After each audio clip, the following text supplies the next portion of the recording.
पुरणपोळीसारखा टम्म फुगलेला असा हा आलू पराठा घरीच बनवता येतो, तर मग हा खाण्यासाठी हॉटेलला जायची गरज नाही. तर याला बनवायला पहिल्यांदा बटाटे उकडून घ्यायचे.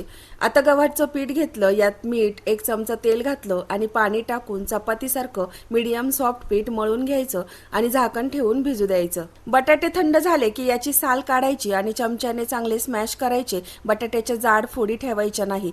आता यात घालायची हळद, मिरची पावडर, गरम मसाला, धना पावडर, एव्हरेस्टचा चाट मसाला, कापलेली हिरवी मिरची, लसूण, मीठ आणि कोथिंबीर. याला आता चांगलं मिक्स करायचं म्हणजे मसाले एकजीव होतील. आता भिजवलेल्या पिठाचा एक गोळा घ्यायचा. तो कोरड्या पिठात बुडवून छोटी याची पोळी लाटून घ्यायची आहे. पोळी लाटून झाली की बटाट्याच्या मसाल्याचा एक गोळा घ्यायचा. तो पोळीवर ठेवायचा.